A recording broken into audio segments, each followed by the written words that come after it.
So now let's start using the data, and we go into first the PL comparison template. And so in this particular one, I'll enlarge this just a bit, and you'll see that what I've done is I've taken the December 2011 data and plugged it in here. Now I can either key it in or I can copy and paste as a value. Now the key is making sure that you don't paste over a formula. So one of the things that I would do to start it is make sure that you review the cells here and make sure which items are formulas and which items are cells that are looking for input. But it should be fairly straightforward too.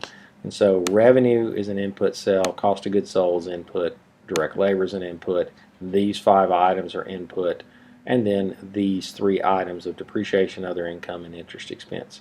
And what I would challenge you is, regardless of your business model, you may have a line item that is 0, but our belief is all businesses fit into this P&L model. Now a couple of key things start to come out of this. So I can now see that I have a labor efficiency ratio of my direct labor to gross profit of $4.88. And so what this tells me is, for every dollar of direct labor that I employ, I generate $4.88 of gross profit.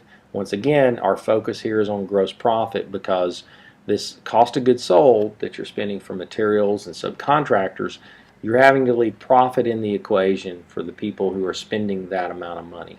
And so we really want, for internal purposes, people to really focus heavily on gross profit as your true top line. And if you're interested in reading further on this, I've got a white paper on our website, seeingbeyondnumbers.com, that talks about why gross profit by revenue should not be your true top line number. Same thing is then your chassis of the business, as we call it, is your facilities, marketing, management, labor, payroll taxes and benefits, and other operating expenses. So those are plugged in. And you can see that this business is operating below our minimum profitability standard that we look at of, we think any business that's under 5% pre-tax profit is underperforming. So this business is at 4.72. So this business needs some improvement. So our goal is first is what are some factors that we can deal with to help this business get to 10% profitability?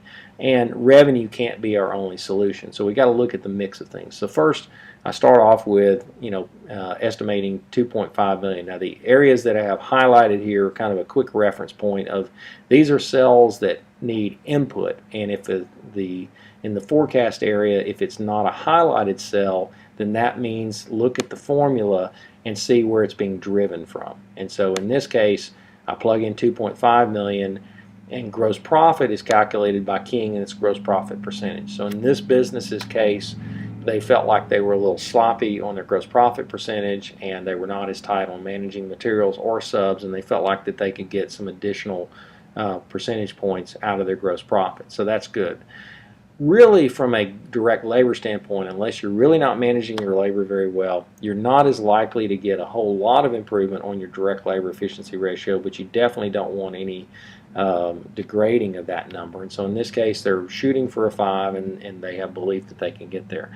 This direct labor efficiency ratio is going to vary from company to company, and we see numbers that probably are anywhere from a 2.5 to a 5, depending on if it's high cost labor, it has a lower multiple. If it's low cost labor doing high volume, it has a higher multiple. But other than those, this number is more designed to be your indicator for your business and watch it move across time. And so you can determine quickly whether or not is it that my labor is not being as productive, or I'm getting squeezed in terms of what I'm getting from the market. And so it's a really kind of a speed limit indicator, for lack of a better term, of how well that labor is being used. Facilities is a relatively fixed cost, so unless you're expecting to change your facility structure or either lower your rent or increase your rent, this is just a key-in number. The rest of these are driven by percentages, and so in this case, marketing is driven by a percentage that is keyed in here below. Marketing is a percentage of revenue. Payroll taxes and benefits as a percentage of all wages, and then also other operating expenses as a percentage of revenue. And so I'm going to drive these 3 line items by those percentages, and then I'm going to drive management labor by looking at this admin labor efficiency. Now what this number represents is contribution margin per management labor dollar.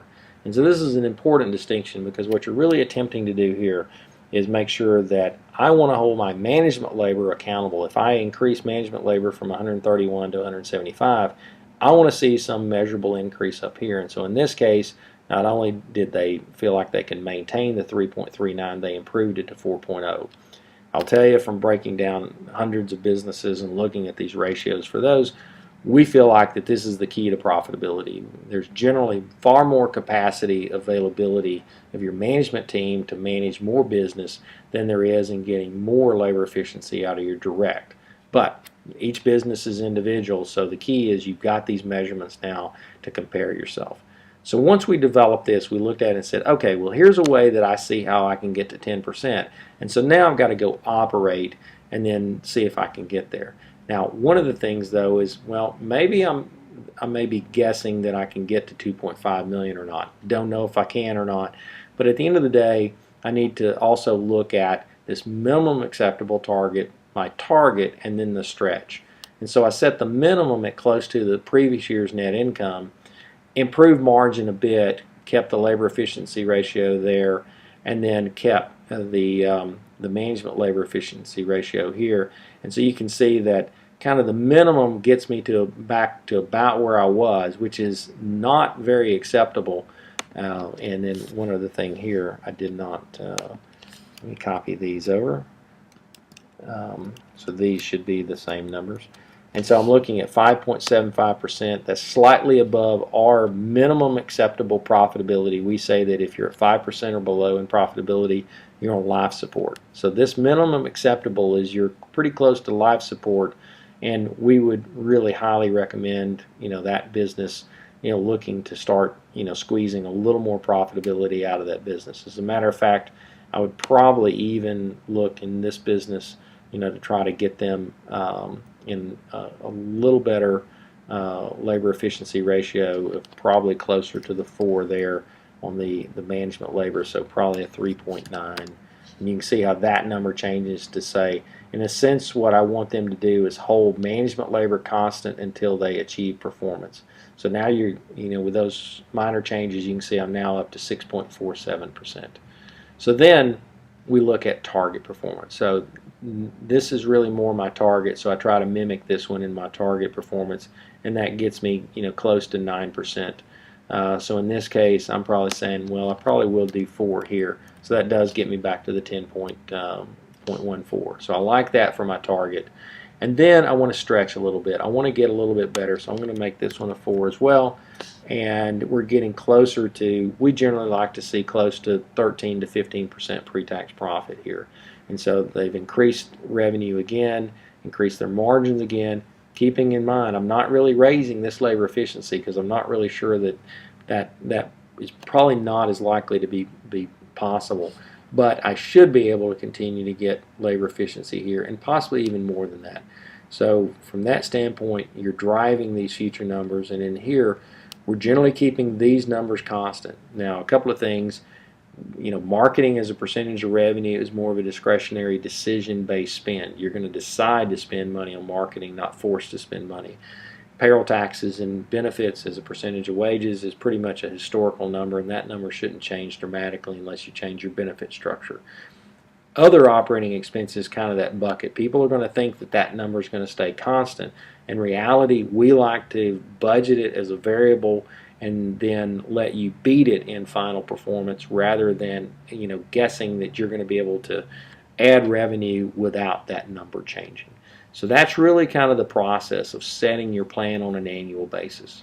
Now, what we now want to do is move to, well, it's great to look at, here's where we're at, here's where we want to go, but how can I get there overnight? And